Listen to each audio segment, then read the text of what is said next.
Hello， 大家好，又嚟到我嘅 travel vlog 啦。咁今次去台灣呢，其實我哋都係以上堂啦同埋 practice 為主。咁基本上大部分時間都係留喺 studio 入面嘅。不過呢，就俾大家睇下我哋呢3日到底做咗啲乜嘢啦。我哋喺台灣嘅第一餐呢，就食咗呢個台式版嘅大排檔。佢哋嘅白飯係唔使錢㗎，香港一個白飯要12蚊，真係啱晒我哋呢啲乜都食得落嘅人，因為真係好肚餓。話說我喺香港真係完全冇時間換假，之後去到台灣第一日，爆咗。早晨啊，大家，今日咧其實已經係台灣嘅 trip 嘅 day 2，但係因為琴日其實落住機之後咧，就求其食咗啲嘢啦，然之後就翻咗嚟呢度 nap 半個鐘，然之後就全日都係 dance studio 嗰邊，跟住亦唔食咗簡單嘅，好似香港大排檔咁樣嘅飯，所以我就完全冇乜點拍。不過咧，我琴晚咧甩咗隻大指甲啦，佢已經係爆咗。跳舞嗰陣時已經爆爆地，跟住琴晚翻嚟洗頭嗰陣時，砰一嘢就斷咗。所以今日又已經預咗嘅，所以喺香港嗰陣時就 book 咗今日要整甲11點幾，咁整完之後就去 studio 啦。不過我估今日應該多啲嘢做，可能所以應該都會影下嘅。係咯，好悶啊！我個 YouTube 我自己睇翻都覺得好悶，唔緊要啦，我都係 record 啫。好啦，see you。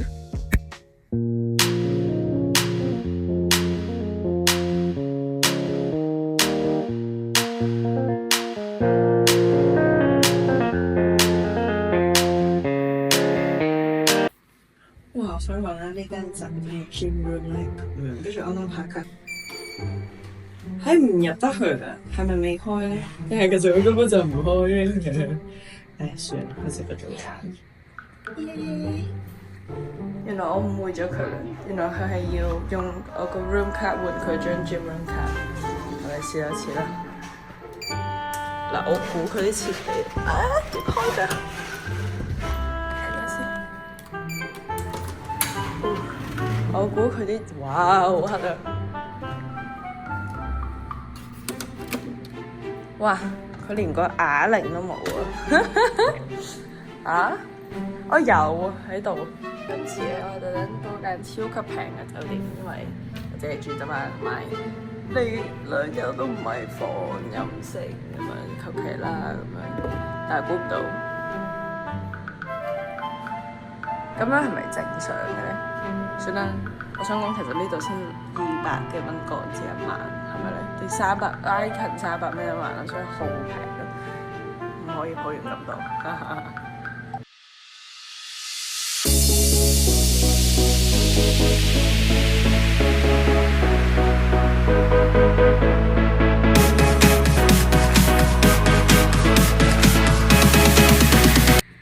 嗱，因為又嚟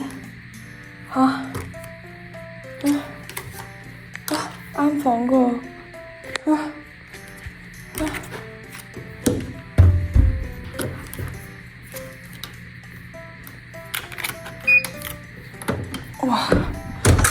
點解我成日都遇到呢啲咁樣嘅事情嘅咧？唉，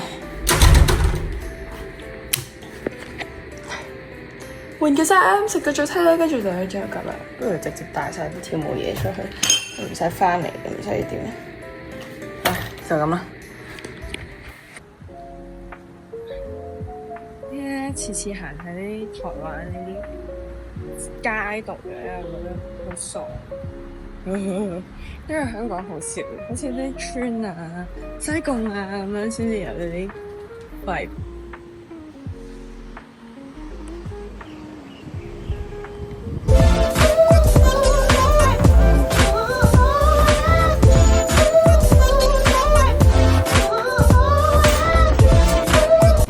台灣係絕對唔可以錯過佢哋嘅早餐，係啦。呢個我叫係 cheese 同埋火腿。有杯大溫到位。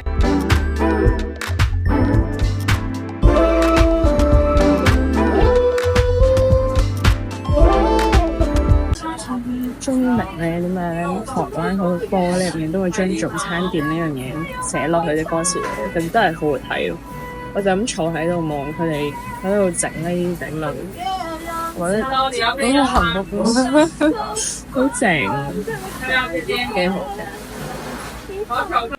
電話嗰日一定偷聽咗我講嘅嘢，之後呢，我 IG 即刻出咗呢一段咁樣嘅句子。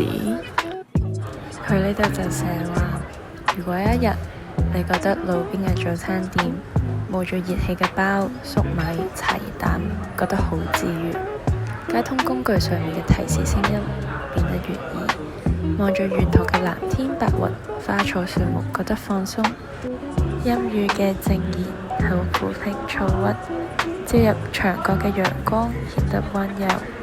瞓覺之前諗到唔愉悅嘅事情，就算失眠、夜瞓都唔再焦慮。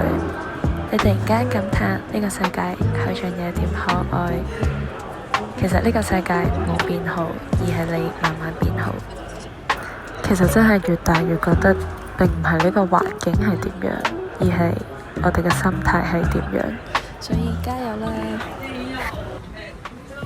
好似我頭先咧嗌早餐嗰時，個老闆問我聽唔聽得明中文，勁好笑。跟住同我有用非常流利嘅普通話答佢，我聽得明。跟住講咁樣。啱啱發現啦，台灣嘅巴士中間可以上客，前面都可以上客嘅喎。呢個我之前都唔知添。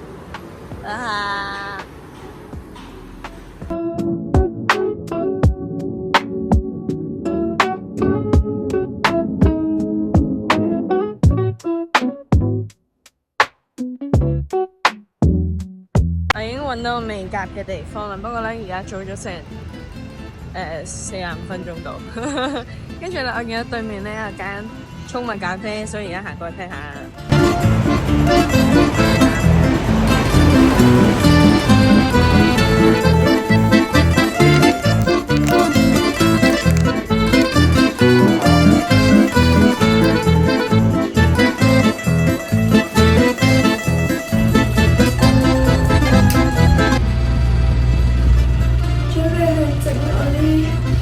辦法修好指甲啦！終於整好啲指甲啦〜